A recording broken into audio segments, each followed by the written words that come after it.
Okay, hi everyone and welcome.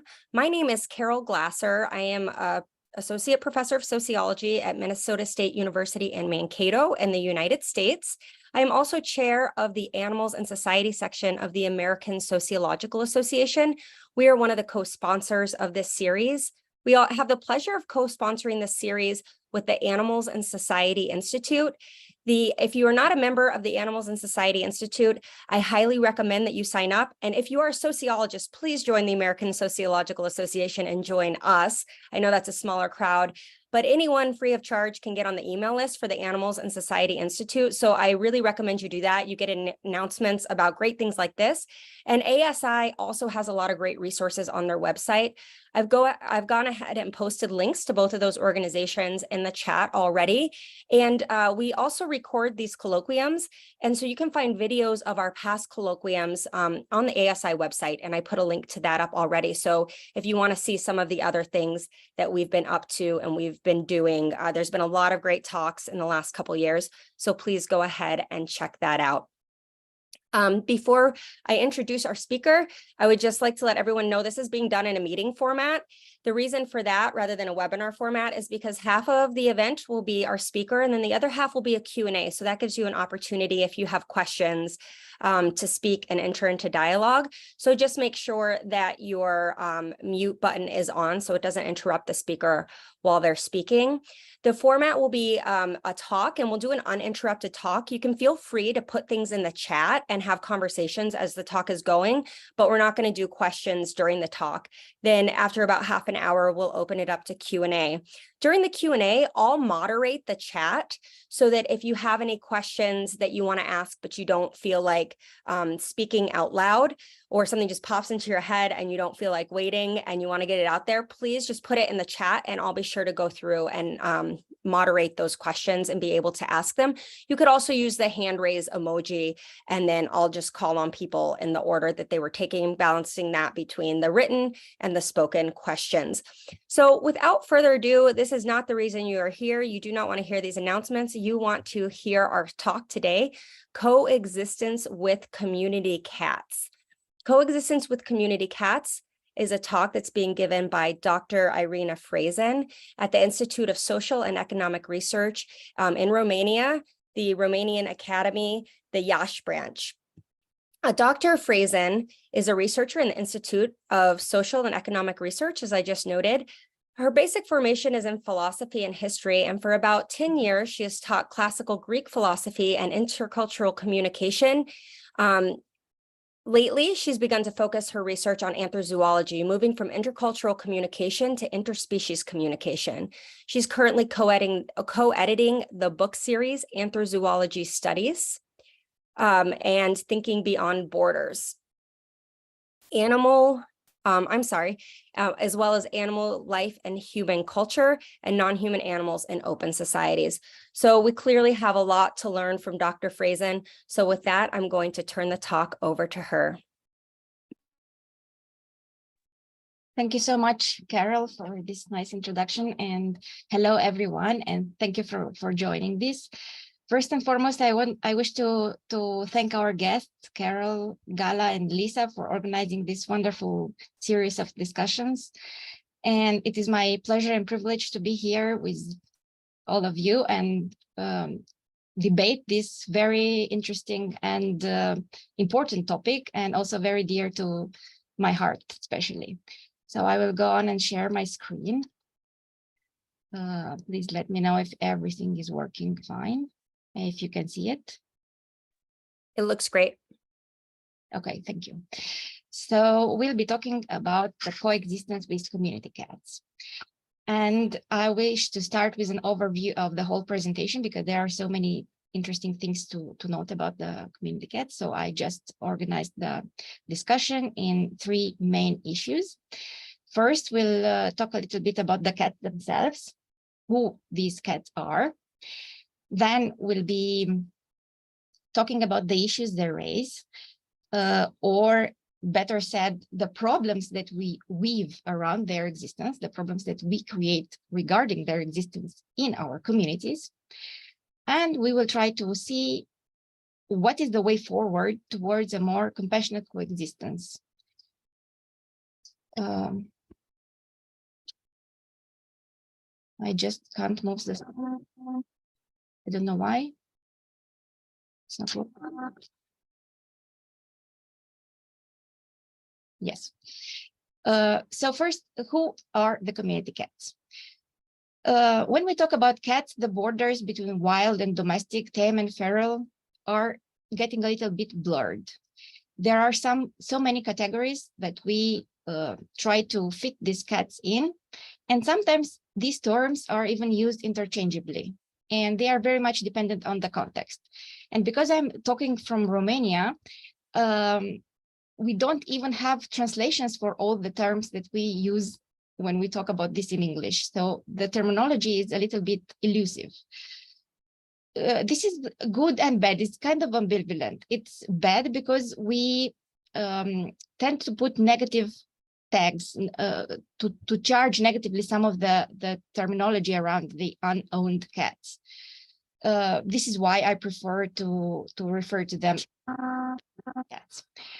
But let's go a little bit deeper and try to define the terms.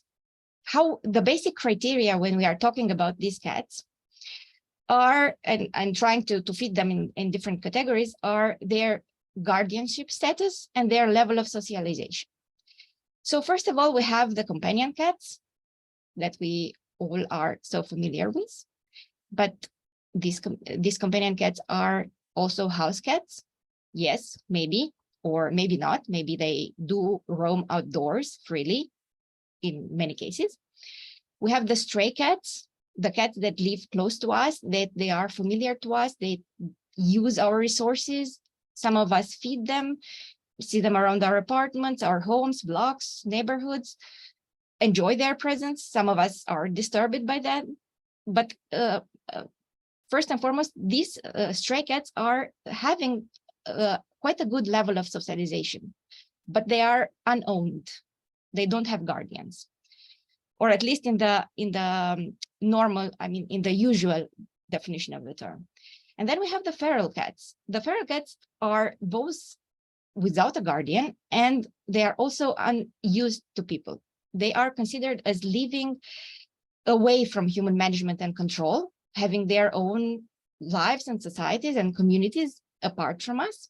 Sometimes in their territories are overlapping our own, so we see them, but most of the times these very unused to people cats are far less visible because they are also weary of us and they choose to appear in times when we are not around. So most of the times these cats are a little bit harder to notice, but they are still there. And then we have the free roaming cats. Free roaming cats are somehow inclusive of all these categories, because all these kind of cats are roaming free, including our cats that we have inside. And sometimes they are allowed to, for a better quality of life. Some of us may think are allowed to roam freely outside. Then we have the street cats. And why I prefer the term community cats, it's because it's somehow showing their sense of belonging in the community. Their territories, their territories are overlapping ours. And maybe if we start to see them in this light as community cats, we start to get a sense of their belonging in our community. They are belonging there beside us, and not as an intrusive species somehow disturbing our usual arrangement. Then we have community cats, and we also have cat communities.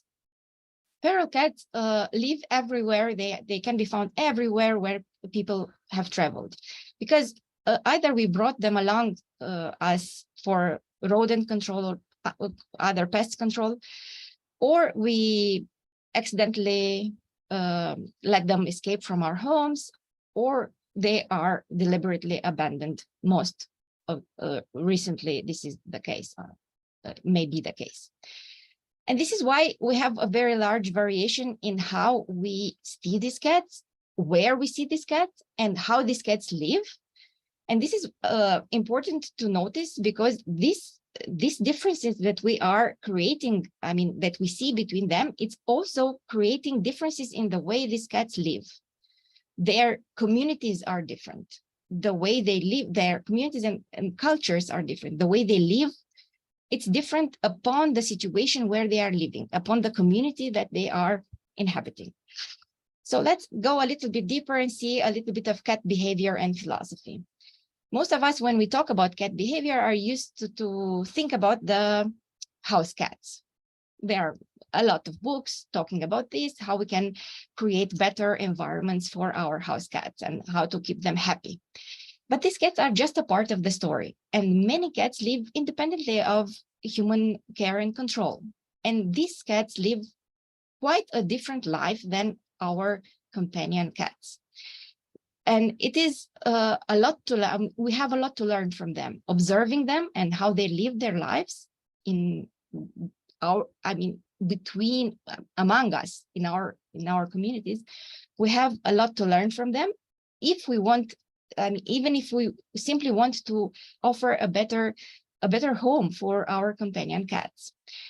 So from the many particularities that the lives of these free roaming cats is having, I just chose to bring to your attention the communal living, the social interactions, and their rich family lives.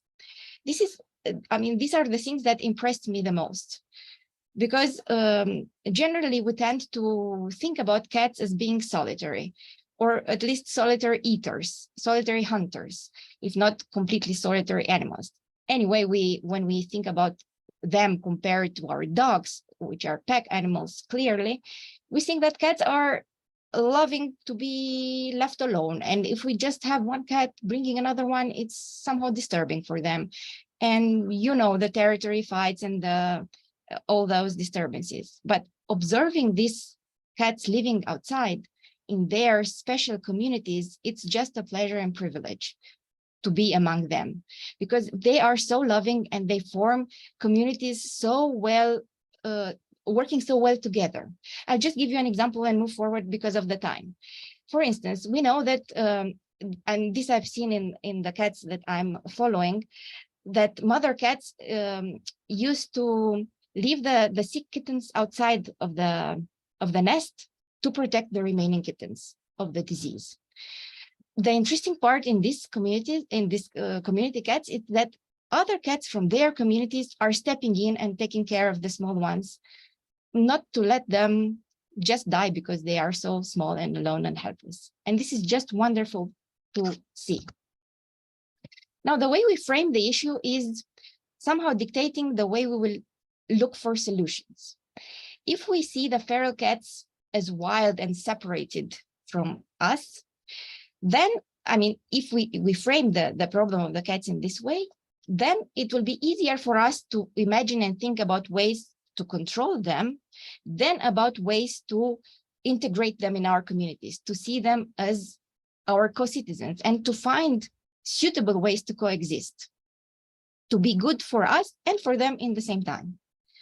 Most of the times, these cats are seen either as victims who are abandoned by humans and who desperately need our help and they cannot manage without us, or just as a nuisance and a disturbance that they have to be controlled, eradicated, or eliminated to have the landscape clearer. Thus, we get to the issues they raise, or the problems we start to build around their existence. And I just grouped them in 3 main groups to be easier to follow. There are others, but we can, I think, sum it up in this kind of arrangement. First and foremost, it's the welfare of the cats themselves. Are these cats really living a fulfilling life, a full life? We know that they live a shorter life than our companion cats that we keep indoors. So is their life worth living? It's hard to talk about this in these terms, but this is the first issue. Then the public health concerns, the zoonotic diseases, such as the very well-known rabies, other zoonoses and parasites that can be spread by their existence, and also other infectious diseases that they may transmit to our house cats. And last but not least, it's their impact on the wildlife. We know that in the past they were treasured for their great hunting skills, but now we blame them for exactly the same reason. First, their welfare and well-being. it is very hard to document the quality of life of these free roaming cats. And as you may very well imagine, their well-being and welfare is depending greatly upon the place and the method of assessing their welfare. Most of the times we assess their general body condition, the wounds that they have, the fur condition, the eye secretions, and so on and so forth. But despite the opinion of many, including PETA, these free roaming cats can, and sometimes even do, enjoy quite a good quality of life. Sometimes they live freer, and they can live, it's not in all the cases, of course, but they can live most fulfilling lives than our cats that are kept indoors, even if not longer lives. But of course, this is depending very much on the community, the human community where they are belonging, and the attitudes of this human community towards their existence. If they are understanding, or if they are seeing them as something to be eliminated from their community. A special attention has to be given to the cats passing through crisis situations, because these cats are having accidents, wounds, infectious diseases, or cancer, or other medical issues. And dealing with this is extremely difficult, especially for the cats who are having little socialization with humans. Getting them to the veterinarian is a complete challenge, and deciding on critical issues like how disabled or geriatric cats can fend for themselves if they are left to manage, it's really difficult, and it's having a toll on the caregivers that are involved in taking care of these cats. Also, we do have, at least here, we have a big problem with the veterinarians, who most of them are not used to treat feral cats. Most of them are having patients only companion cats, and they find hard to deal with. So dealing with feral cats, it's extremely difficult and needs a lot of patience and a lot of training from the part of the veterinarian. Then the public health concerns. We have first and foremost the zoonotic diseases and the parasites and the other infectious diseases. But the main point here is that if we are keeping the cats in good health, if we can do that, then this problem will solve by itself, because there will be less parasites, less disease, and so on. They will be in better condition, and their health will be improving, and the environment will be cleaner, and us will not have this problem. Then there are the waste management concerns, because mainly it's in the cat context, it's connected with the cat colony feeders, who are sometimes blamed of not being careful of how they feed the cats and what is happening with the food, because other animals can come eat from there. Sometimes even conflicts may arise around this issue.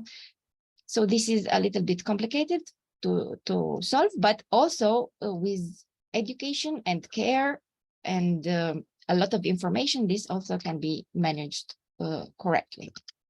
And then the hardest issue to follow and the most emotionally charged is the concern over the wildlife. This, of course, is very varied between communities and places. We do not have the same problems everywhere.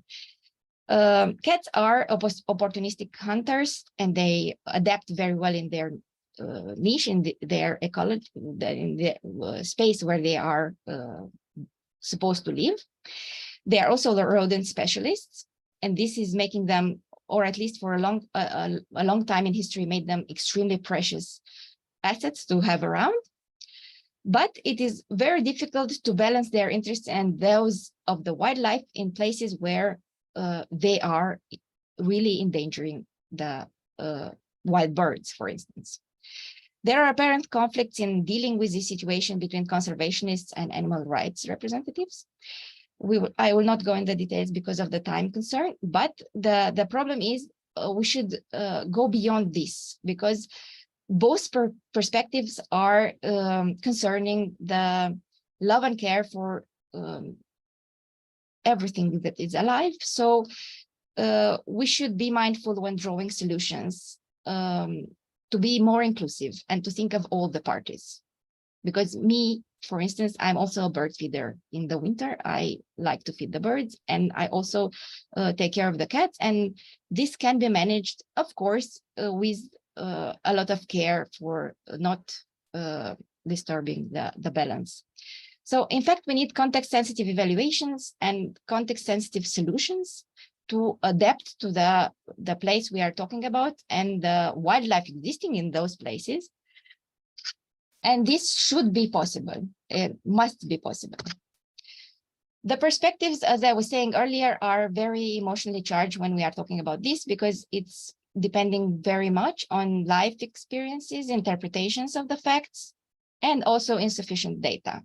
It looks like we do not have enough reliable information about the true impact of cats on the population, especially on the endangered species, how much they are the ones disturbing the equilibrium and not other factors. But in fact, what we should keep in mind is the thing that death is just a part of living, and cats are predators, unlike us.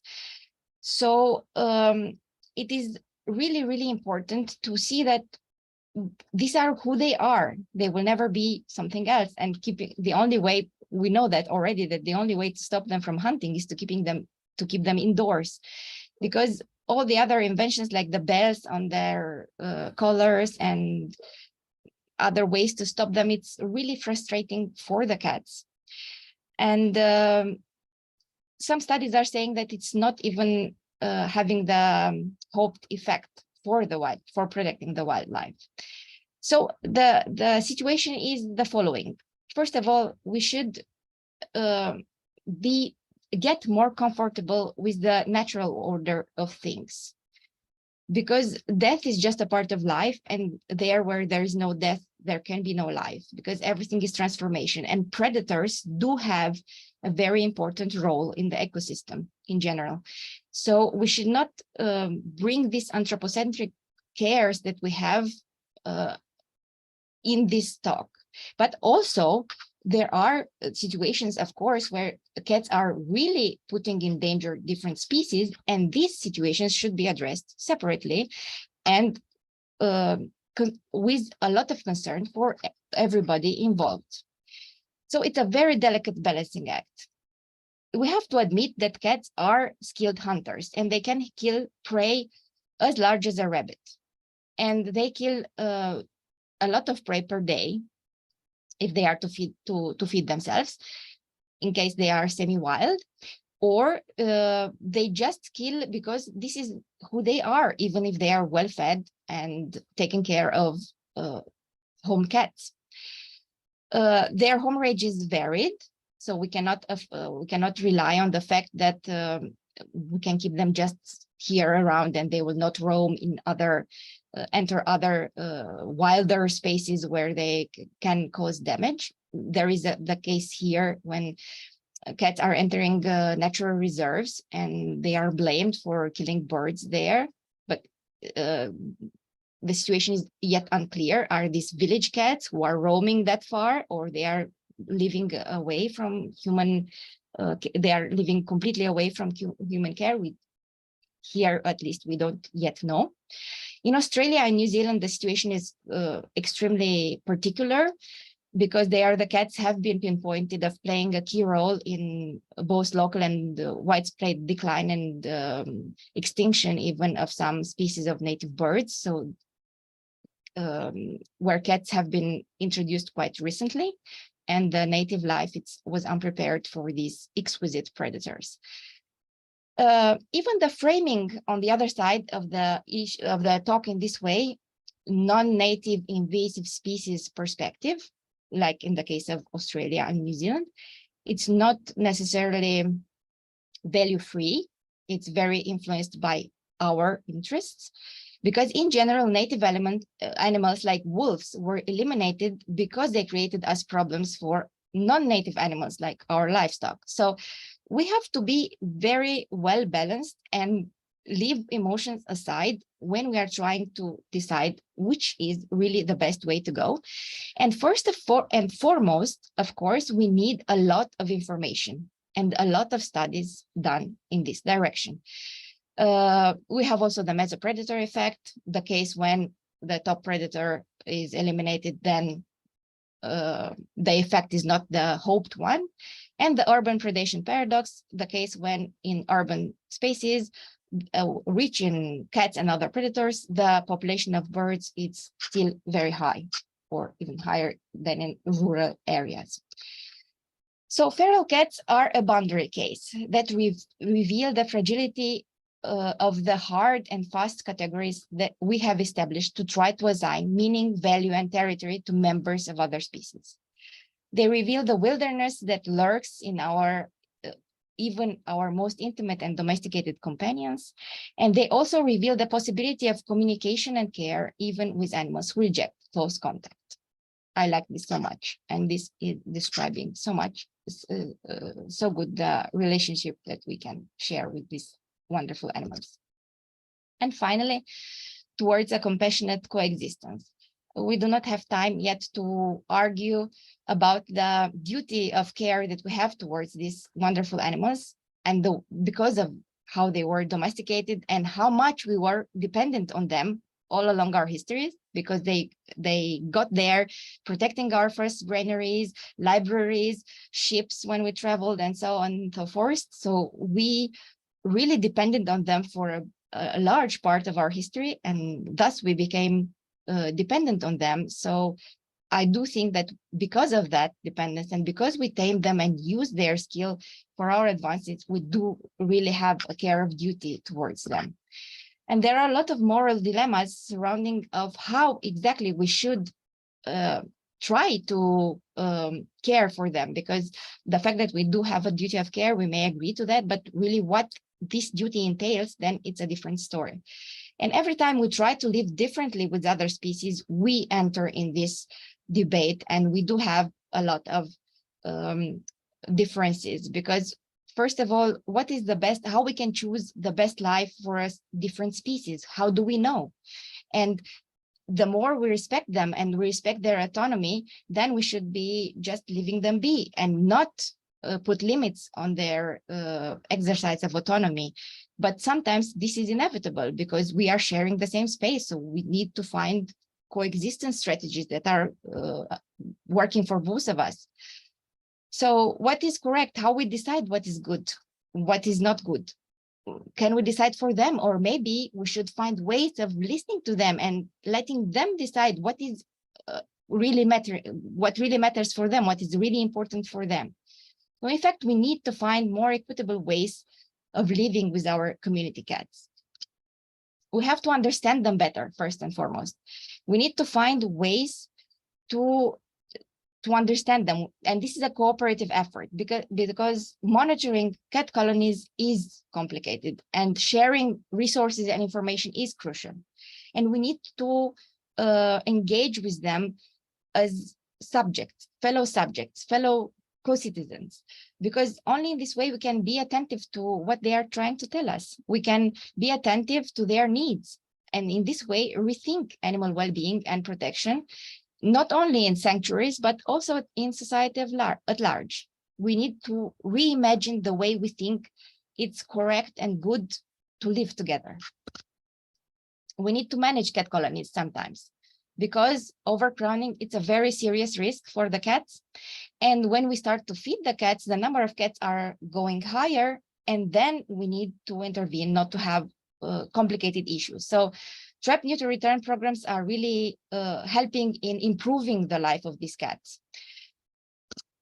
But taking better care of these cats supposes, first and foremost, support and education, because we need to develop strategies for coexistence. And developing these strategies for coexistence needs to start from developing a safety network, because we need to give the people that necessary information for taking better care of their own cats. We need to let them know about the problems of these community cats and how they can help, and how they can stay away from them and build fences, for instance, in case these cats are disturbing them. We need to talk about responsible cat ownership, yes, but we also need to take care of the situations when people genuinely cannot keep their cats, and they need to have a backup resource. They need to have somebody or some place or some network where they can apply to rehome those cats, not to leave them simply outside and start other cat colonies. We need all this network, all this information, all these people connected to other people, so that we need to help each other to help these cats. But what are the boundaries between care and control? This is really a very fine line and very difficult to draw, because sometimes these things are depending on each other and built on each other. Because, for instance, like I was saying earlier, managing the numbers of the cats in the colony is also for their benefit, but it's clearly a means of control. So we cannot draw a very hard line between this. We just need to be very aware and always keep this in mind. So, but the basic thing that we need to do is to increase the value of cats in the minds of the public. We need to provide the community with information, resources, and knowledge to understand these cats, to empathize with them, to see them as individuals, to no longer find the acceptable to leave them behind or to treat them badly, or to treat the people who are trying to help these cats badly. We need social change, and this is a fact, because only when we are accepting that the community cats need exactly the same care and attention that our companion cats need at home, then we will start to get that these cats are our shared and common responsibility in the community where we are. So in fact, we need to create a community of cat caregivers. We need to bring people together. In fact, cats are bringing people together, and we see this very well. They are bringing people together both on site in an effort to try to help them, and online in cat admirers communities. But also cats that do have their enemies. I mean, all along their history, the cats were the ones who raised really powerful emotions in us humans, and they both had their admirers, but their haters as well. So, in fact, what we really need is to reimagine, rethink, and reinterpret the idea that we need to separate these free-roaming cats from the community for protection reasons, protection for the cats or protection for us for the reasons I just mentioned earlier. They are here and they belong in the community just as we do. We have overlapping territories, and we need to learn gradually to accept this. We need to support people to take care of their cats, and we need to support people who are taking care of the cats of the community. Cats who are unowned and no other people want to take responsibility for them. So we need to support the people who do take responsibility for those cats. We should strive to change attitudes and perspective, to the point where we accept that cats are a part of our multi-species cities, communities, and societies. We are privileged to have them around, and their presence is really enriching our lives, is making them better. So for this only reason, I mean, even only for this reason, we should see that we do have an obligation to take care of them in return. So if we acknowledge that breaking the cat-human bond is traumatic, then breaking the bond between these cats and the community where they are is really also traumatic, must be seen as also traumatic. So we need to understand and accept the fact that the community cats are belonging in the community among us.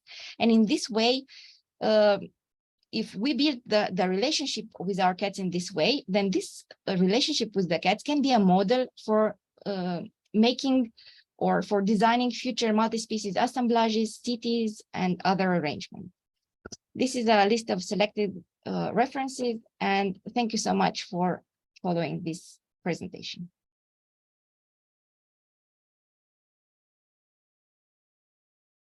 Thank you so much for that fabulous presentation. We've had an active chat, so I can get started asking you a question from the chat, and then if people can raise their hands if they have any questions to ask. Are you familiar, Dr. Frasin, with the one sorry, I lost the comment, the One Health approach.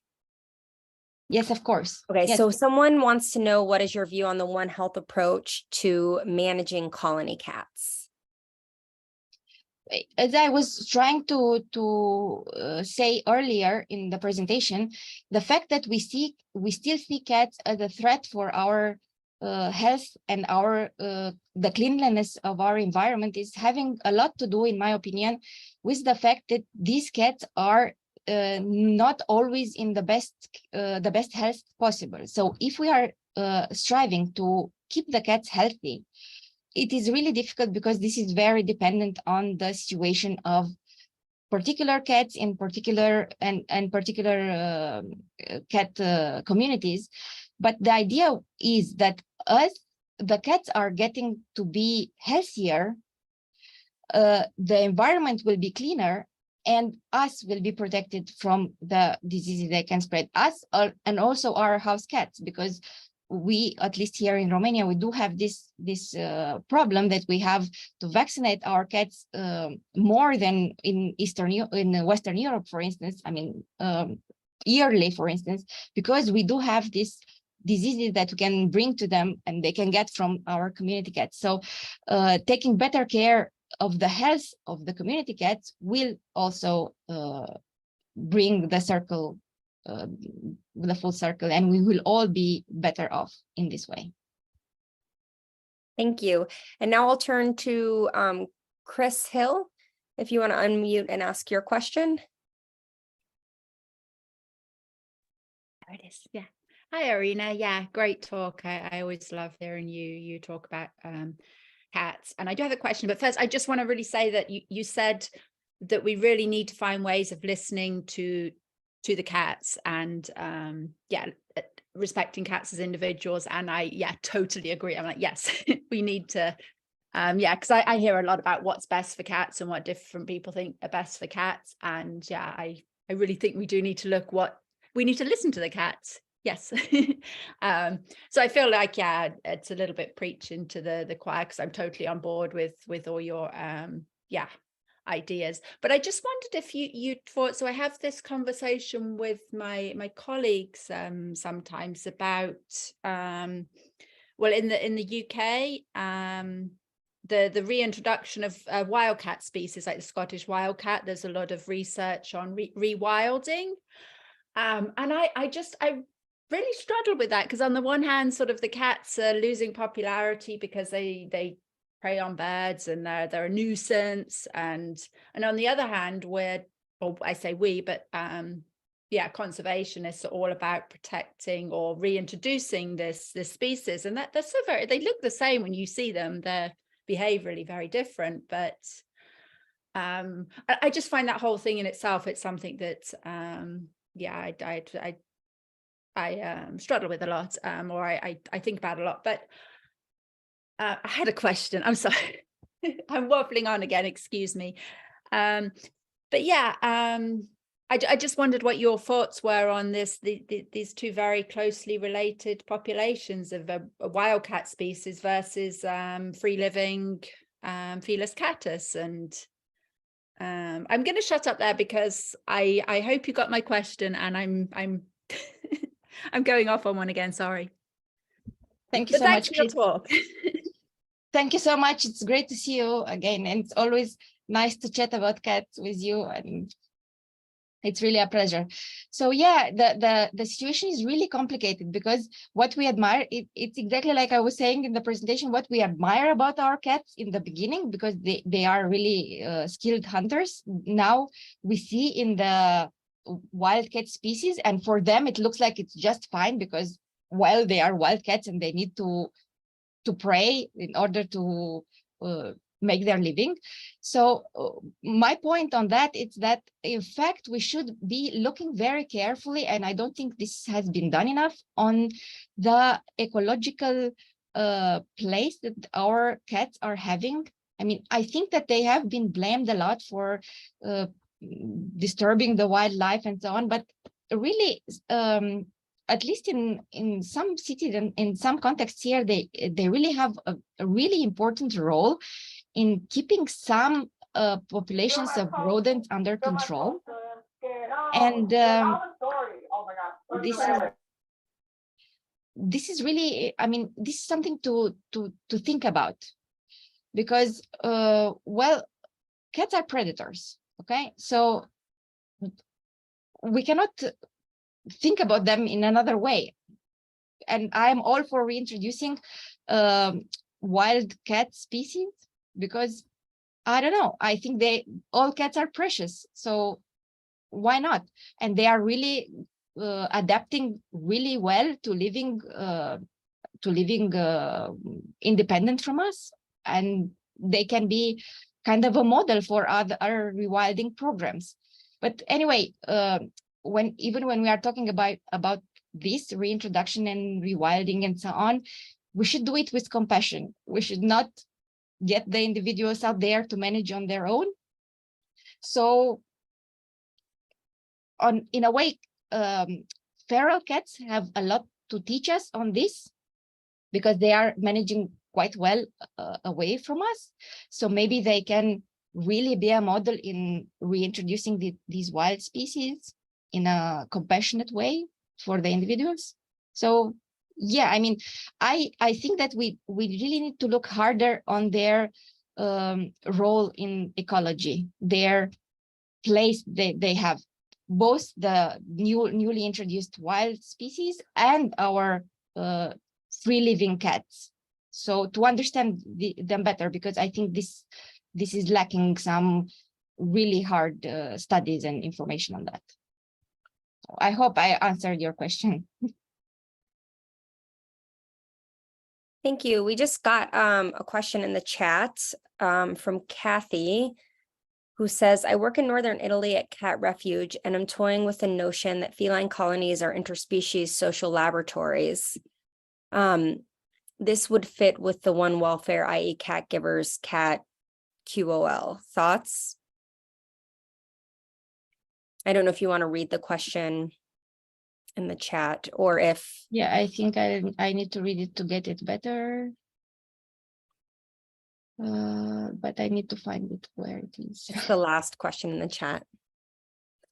Okay. With the notion of feline are interspecies, okay. In shared species, correctly. This would fit with one welfare, yeah.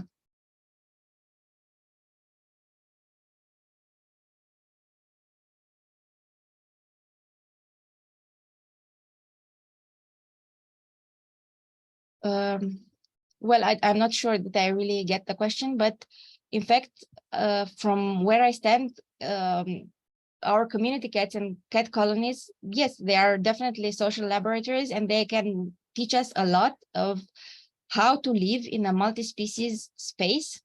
I mean, it's not only the cats, it's the cats and all the life beside them, and how they are fitting in this space. So yeah, better welfare for the cats means better welfare for us, better welfare for other species, because we know that predators predators have a key role in keeping an environment healthy, and without them we have many examples of how things are crumbling. So yeah, we need to keep it balanced. This is what I can say. I don't know if I really got the question. Thank you. Izzy Clark has a question, if you want to unmute and ask. Hi, Irina. You might hear my cat mewing in the background. Wonderful presentation. I really enjoyed it. And I know that last month I was talking about animal cultures, and I could really see how interesting it will be to understand more about the community cat communities, in that is so different from the way that we do traditionally believe that cats being independent, solitary creatures. So I did think that some sort of collaboration there would certainly be interesting. And further to that, I mean, when we were talking, and in Chris's question about understanding more about what matters to other animals, I do think that how they behave given autonomy and the opportunities that they need for quality of life, as in sort of food, water, and enough space, that how they construct their own cultural communities gives us all we need to know as far as what matters to them is concerned. But they need to have the space, the freedom, and the opportunities, the affordances to be able to achieve that. And that's what's so problematic, that we don't allow that, not just for community cats, but for most species. So it's kind of a comment that I'm asking you to respond to rather than a specific question. Sorry, Irina. Yeah, thank you so much. It's great to see you here. Yeah, I mean, I learned a lot observing the community cats, things that I didn't know that my cats, for instance, that my home cats needed. First and foremost, as I said, it's their community life. I mean, I've read a lot, and I know that a lot of information out there, how the cats are kind of solitary, at least solitary eaters and solitary hunters, and they don't need so much company, and their common life, I mean, their family life, it's not so important to them, but in fact, it's really important to them. And I observed some things which, I don't know, if we keep our cats separated and we destroy family units because we give the kittens to adoptions when they are very young, we do not have any chance of observing. So the way that the colonies develop are very specific and very much dependent on the conditions where they are. So cats are really adaptable to the space where they are, and the conditions and the environment and the conditions where they are living. The size of the colonies is very different. I mean, usually the female cats are not leaving their families. They are staying there in the colony with their mothers and aunts and raising the kittens together and sharing these motherly duties between them. And the interesting thing is that, as I observed, there are cats who are really devoted mothers, and they do enjoy taking care of kittens, and they take care of kittens of their daughters also, and so on.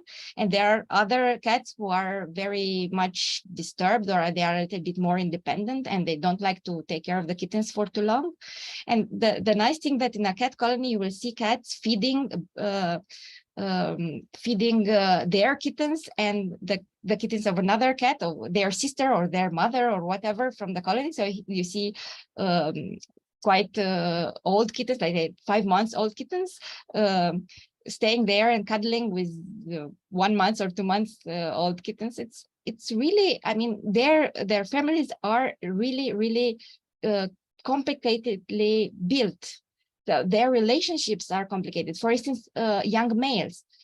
We know everywhere the young males are supposed to be independent and go away from the colony and live their own lives. But no, in the colony that I'm observing for quite some years now, I saw young males taking care of young kittens whom their mothers rejected because they are sick. So they don't fit in the nest, not to spread the disease among the other kittens.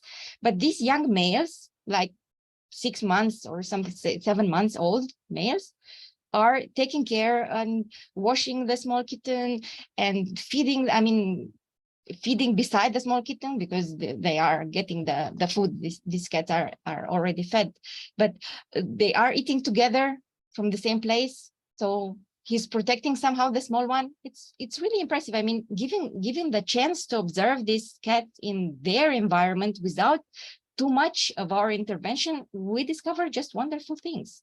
Male cats, for instance, the male cat, the most dominant, so to speak, because even the dominance here with cats, it's really different from what we see in other animals.